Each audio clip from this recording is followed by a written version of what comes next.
Hey everyone, something absolutely historic just went down in Venezuela.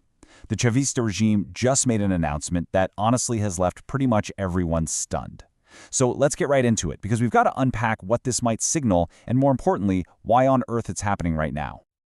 And boom, here it is, the bombshell. On January 30th, 2026, interim leader Delcy Rodriguez said this: a general amnesty for political violence going all the way back to 1999, when Hugo Chavez first took power.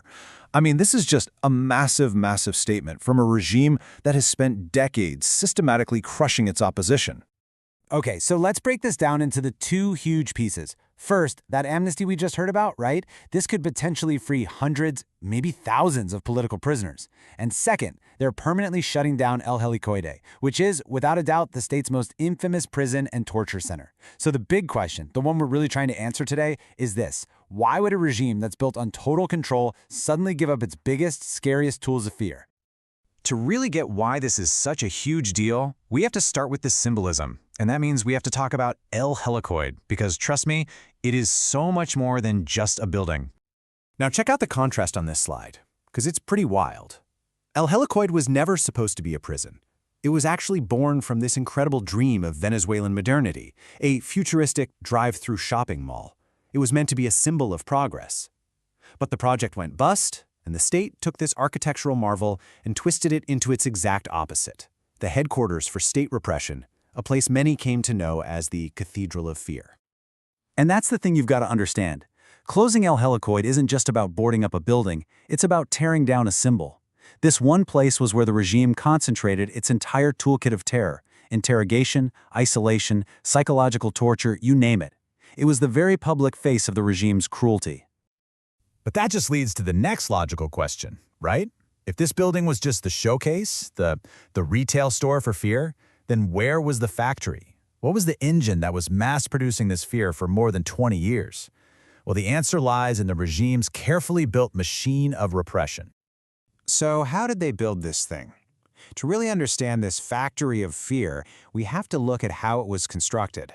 And the source material breaks it down beautifully, describing it as a system built on 4 distinct pillars, all working together to keep a lid on things. And this slide really lays it all out. First up, you've got the institutional pillar. This is where they weaponize the law, basically turning political opposition into a crime, slapping on labels like terrorism or treason.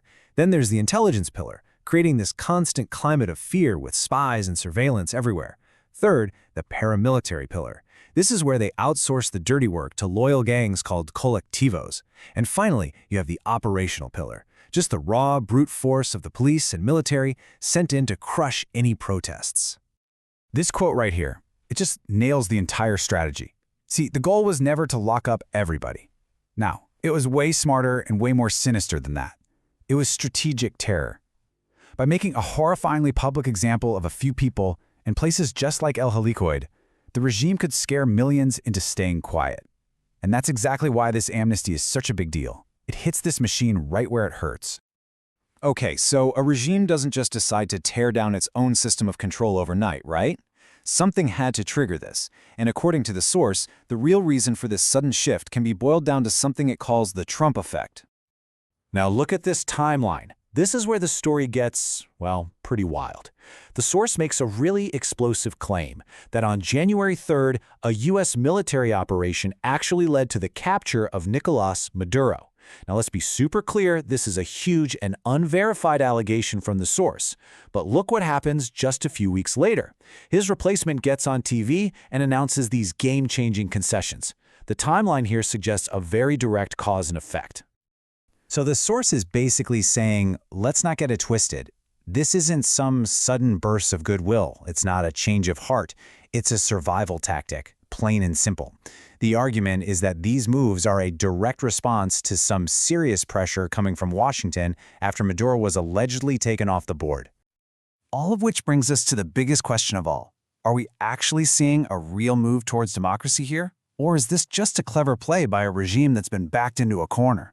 The source suggests we need to be looking for concrete actions, not just symbolic gestures. And this is what the source says we should be watching for, like a checklist for real change. It's not enough to just announce an amnesty. You need the total liberation of every single political prisoner. Don't just close a prison. You need real civilian oversight and independent investigations into what happened there. And most importantly, you need a solid, reliable election schedule with serious international observers watching. But, and this is a huge but, here's the reality check. You can close a building, sure, but the culture of repression, the people, the systems, the mindset that was built up over 20 years, that doesn't just disappear because someone signed a piece of paper. The machine might be damaged, but all the parts are still lying around. So where does that leave us? We're at this incredible crossroads. The announcements are way too big to just dismiss, but the skepticism is absolutely earned. Is this really the dawn of a new era for Venezuela? Or is it just a smart, calculated move by a cornered regime trying to live to fight another day? I guess the only real answer is going to come from what happens next.